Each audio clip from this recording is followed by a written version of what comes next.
A shudder of bronze spills down the Miljatska. Clusters of blossom shake on the greening trees. The tram clatters along the river towards the old town hall, or Viechnitsa, as everyone calls it. Zora glimpses a row of windows under the ornate roofline of the faux Ottoman building. Her studio is up there, where the swallows' nests hang from the eaves. A downpour of sleet as they dash from the tram. Going up the old stone stairs of the Habsburg building where she grew up, the air, as always, smells of mould and underground vaults. On the second floor, the front door has been forced open, its black wood gouged and splintered. Zora and Franjo hesitate in the doorway. Techno music spills out from the front room at the end of the hallway. Boom, boom, boom it goes, and a woman's high-pitched voice wails and then dips. Zora follows her husband down the corridor, ice melting into his long winter coat. In the living room, the shutters are drawn and smoke hangs in a haze. Two tall men are leaning back on her mother's Viennese dining chairs, large trained feet kicked up on the coffee table on which a black boombox blares. A thick fold of banknotes lies next to it. Empty bottles and clothes are strewn around the place. One of the men has a magazine spread open on his lap. The other is blowing smoke rings, his arm extending down almost to the ground, the orange tip of his cigarette hovering a hair's breadth above her mother's fine Turkish kilim. "What are you doing here?" Zora says, her voice coming out small and high. "We'll call the police." The men turn, faces hard and impassive. One leans over to cut the music, and the other stretches his arms above his head and takes his time to get up.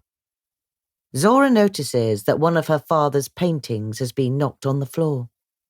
"Go on," she urges, pushing Franjo forward into the room. The other man stands up too, his chair falling to the parquet floor, and all three start yelling at once. Zora takes a breath to steady herself before edging around the gesticulating men. It's only then that she sees the third intruder. A tiny woman is sitting in the armchair by the green-tiled stove, poker in hand. Her feet can't reach the ground, but she's large-chested and imposing, black hair piled high on her head, as if she were Queen Sissi of Hungary. Thick dabs of rouge mark her cheeks, and her eyelashes are spiky with clumped mascara. Chewing a syrupy pastry from a box on her lap, she stares directly at Zora. "She's dead," she says. "I know it." Zora feels herself flush. "Who's dead? What are you talking about?"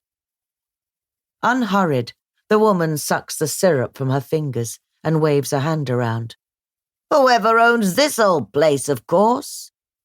"My mother owns this place. She's very much alive." The woman snorts. "Where is she then?" "She's staying with us at the moment." Why should we believe you?"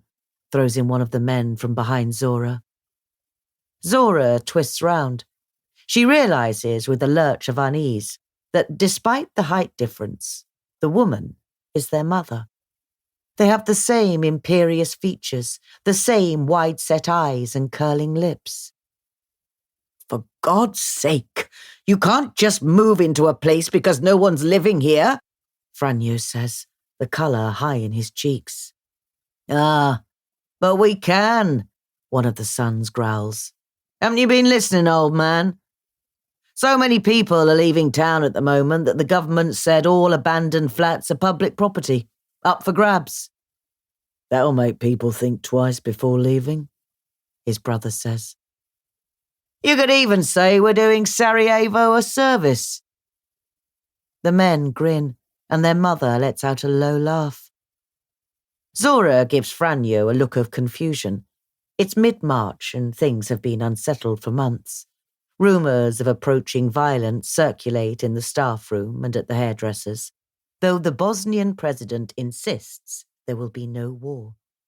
Zora doesn't know whom or what.